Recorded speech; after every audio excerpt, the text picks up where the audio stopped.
The Holy Gospel according to Mark. Glory to you, O Lord. So Jesus set out and went away to the region of Tyre. He entered a house and did not want anyone to know that he was there. Yet he could not escape notice. But a woman whose little daughter had an unclean spirit immediately heard about him, and she came and bowed down at his feet. Now, this woman, she was a Gentile of Syrophoenician origin. She begged him to cast the demon out of her daughter. Jesus said to her, "Let the children be fed first, for it is not fair to take the children's food and throw it to the dogs." But she answered him, "Sir, even the dogs under the table eat the children's crumbs." Then he said to her, For saying that, you may go. The demon has left your daughter. So she went home and she found the child lying on the bed and the demon gone. Well, then Jesus returned from the region of Tyre, and he went by way of Sidon towards the Sea of Galilee into the region of the Decapolis. They brought to him a deaf man who had an impediment in his speech, and they begged him to lay his hands on him. So Jesus took him aside in a private, away from the crowds, and he put his finger into his ears, and he spat and touched his tongue. Then, looking up to heaven, he sighed and said to him, Ephphatha. that is, be opened. And immediately his ears were open, his tongue was released, and he spoke plainly. Then Jesus ordered them to tell no one. But the more he ordered them, the more zealously they proclaimed it. They were astounded beyond measure, saying, "He has done everything well. He even makes the deaf to hear and the mute to speak." This is the gospel of the Lord. Praise to you, O Christ. Please be seated.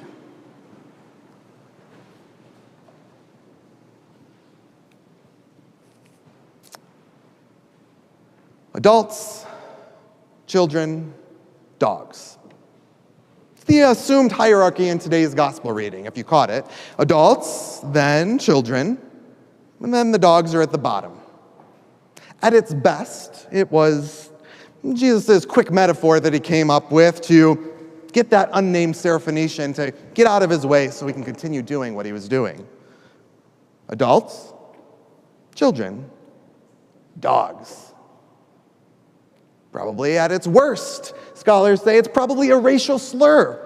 After all, using the term dogs to describe a Gentile was a commonplace derogatory term applied to those Gentile outsiders, for which that unnamed Syrophoenician woman was.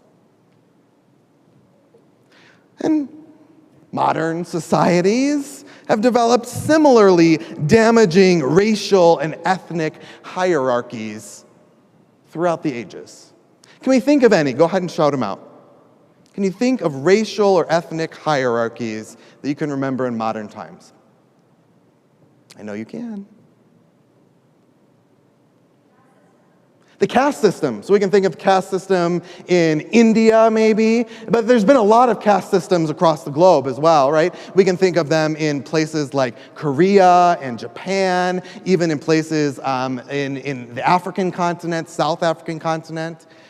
Can we think of anything kind of like a caste system here even closer to home? Yeah. What was that? Men, then women, right? So even if we just look at a gender binary, right? Men over women, there's kind of this hierarchy there, without a doubt. Maybe one more, and then I'll keep going and stop, get you off the hot seat.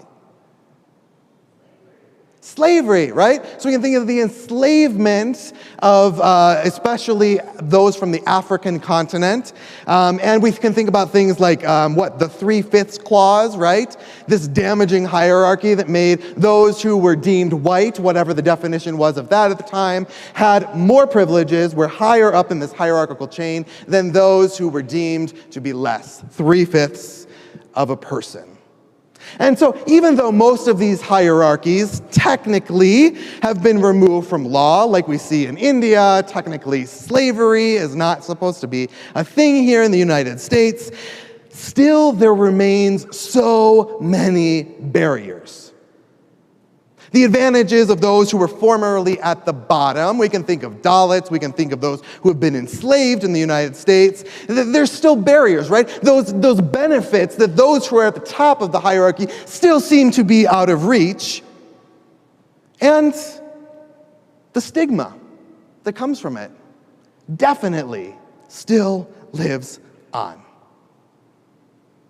And we can think about other kind of hierarchies that are derived when culture or cultural labels something normative, right? It's those labels where whatever is considered default has become supreme, and then whatever is kind of different from that default is now seen as less than, right? So that's kind of the example that we got with men and women, right? We could even look at it with sexual orientation and gender identity, right? We can think about our heteronormativity. We can think about those who are straight. Their experience is preferred over those who are gay and lesbian and queer and intersex and transgender.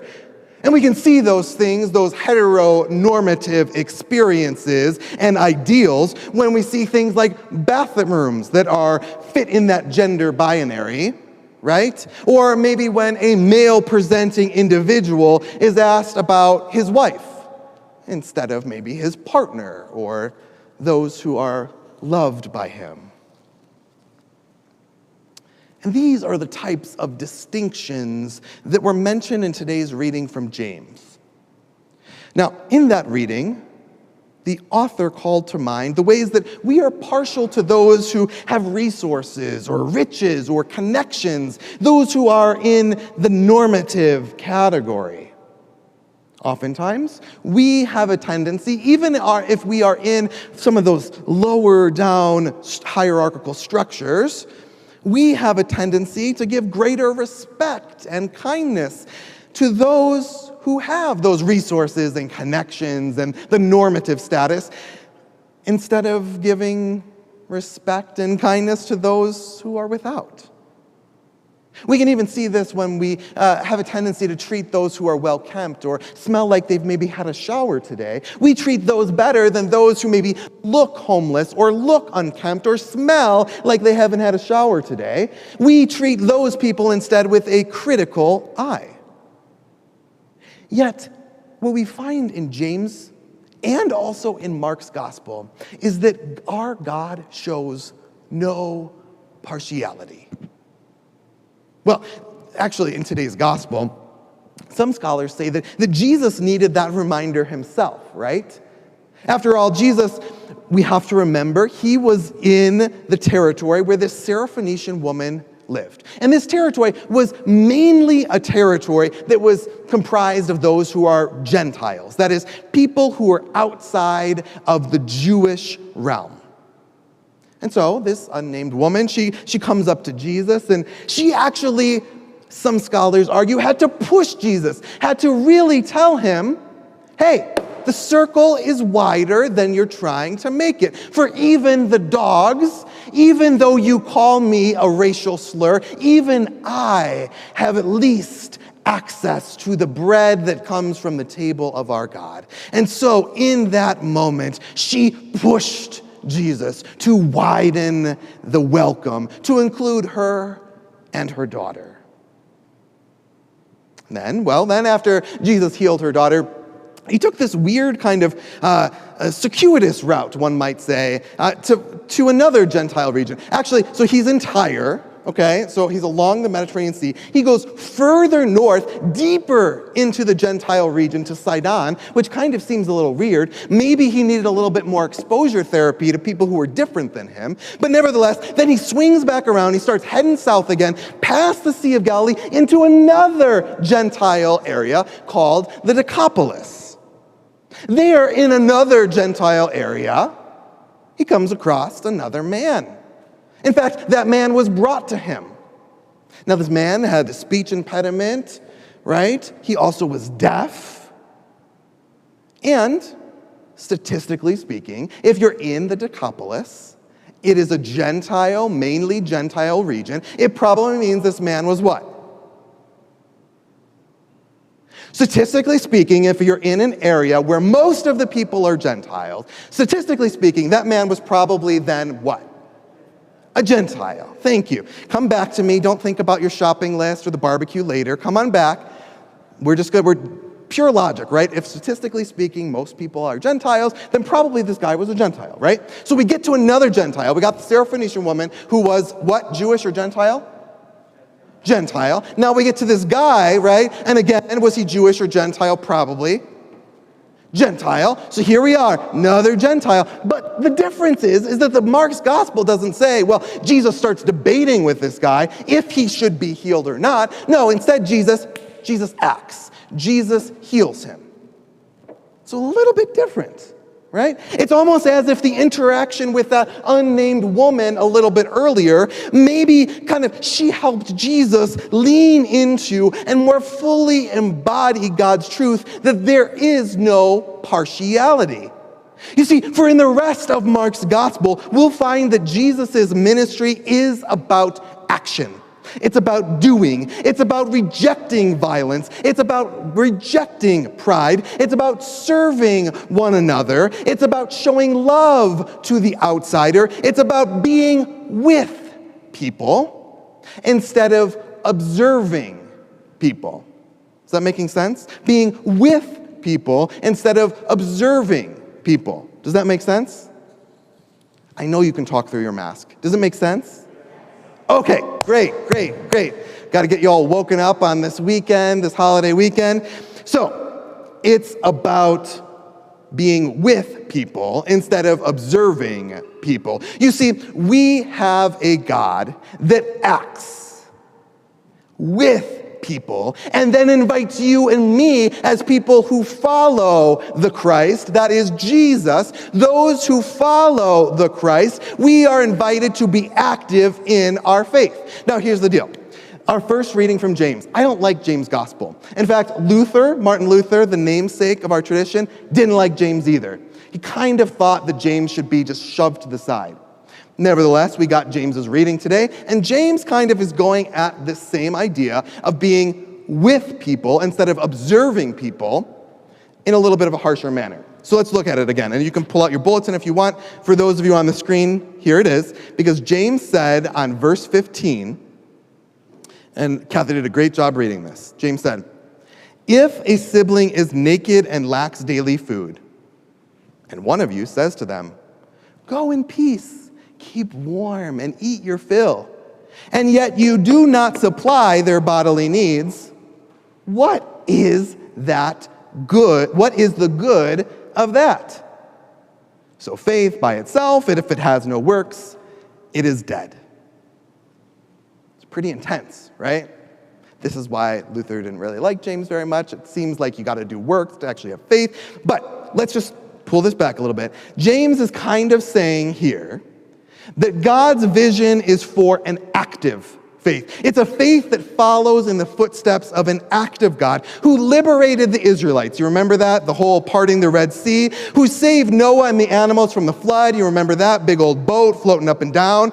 And also who shows no partiality. You see, James is basically saying that your thoughts and your prayers are not enough.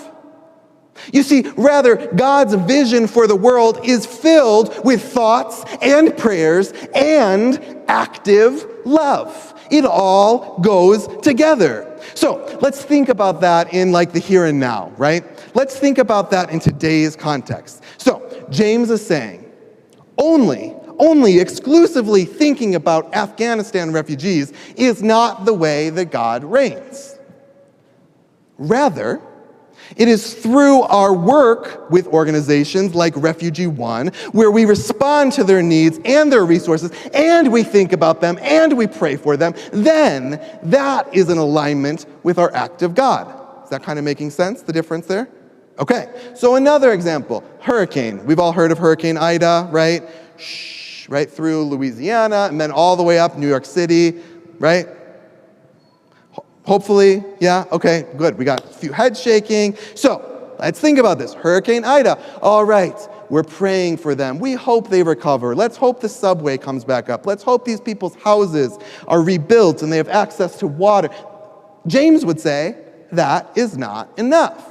Right? Because our God is active. So it is thoughts and prayers and actions like maybe helping to give our financial resources to organizations like Lutheran Disaster Response, LDR, who is on the ground right now providing food and water and access to resources to help rebuild. You see, all of this, the takeaway from the reading of James is that our God acts. And only offering our thoughts and our prayers is not what our God imagines and visions and suggests if we are to live into God's kingdom or vision for the world or what God is calling us to bring about here and now. You see, God invites us. God invites us to join in God's work to bring about a world where the outsiders, those who seem different than us, they become our kin. They become our siblings. Where the hierarchies of them and us, well, they're broken down. Our God imagines a world where we recognize that we are all deeply interconnected. And so it's fitting that today's readings land on the day when we begin with ecumenical partners across the globe to enter into the season of creation. Now, if you haven't been with us before when we've gone through the season of creation, it's basically a time where we're acknowledging our interconnection with all of creation. It's a time when we own that we are a part of a diverse ecosystem that are God's gifts and are delicately balanced. And probably this year, more than other years, it's a time where we also lament the ways that how we as humans have prioritized our own ego, our own desires, our own wants, have detrimentally impacted the world and those who are maybe not as well off as us. Because to be honest, here near the Great Lakes, we've got it pretty good. They're saying that this whole climate change thing, we're going to do okay. The rest of the world is not necessarily in that same boat. And so that's where today's acknowledgments, they kind of go hand in glove with that Syrophoenician woman. That Syrophoenician woman who reminded us that the hierarchical systems of the world are not God's systems. They're not. For humans are not superior to other animals or to plants or to fungi or bacteria or algae. Rather, we are all interconnected. The season of creation invites us to pause for the next 5 weeks and to explore that interconnection and to realize the ways that we have let our ego pretend that humans are superior, and to justify our taking and our consumption without regard. So during this season, if you've been in this space before, you'll notice that we have a massive tent. And it's a bit larger than I had thought that it would be. But nevertheless, this large tent is kind of the image that the season of creation is pulling on for the next 5 weeks. You see, the tent is a reminder that God has pitched a tent among us in Jesus. God comes among us. Human flesh matters. And so too, it is a symbol of our call to practice care for creation as an act of radical hospitality, as an act of safeguarding a place for all creatures, and as an act of acknowledging our common home. It's a reminder that God has given us enough for our need, but not enough for our greed. So maybe that massive tent is actually a good thing, right? It is enough. We can fit a lot. We can sustain a lot in this world. And that's where the season of creation and James and the Syrophoenician woman, they have reminded us that we have a God who does not only ponder and hope and wish and pray that we'll succeed, that we will flourish, that we will have abundant life, but we have a God who acts. Our God acts to include and to welcome all into that tent. Our God acts to bring about abundant life for all of humanity and for all of creation. We have a God who invites us then to partner with our God who already acts for us, among us, with us, through us, and then calls us to do the same, so that we might find ways to gently care for the earth. Like here in Chicago, when it's raining and downpouring, so that we don't have to pump all of that water into the Chicago River, into Lake Michigan. Maybe it's just holding off on the dishwasher or doing a little bit of laundry. Wait until a dry day so they can process all of that water that's going into the storm sewers. Maybe it's just limiting our travel just a little bit. Instead of flying across the globe for vacation, maybe we do it a little bit closer to home. Maybe it's just slowing our consumption, eating what we have in our fridge, in our pantry, so that others might have access to food to eat. To simply live. To live simply, so that others might simply live. All right, so I've talked long enough. You're done. You're ready to move on, so I'm going to wrap it up. Friends, our God took on human form. Our God has pitched a tent among us, and our God has given us an example of how large and vast and welcoming that tent is. And so we are invited to live in ways that follow in Christ's footsteps, to welcome all people, to break down those barriers and borders and hierarchies, and ultimately to acknowledge that abundant life is found in the diversity of life that our God has created. Amen.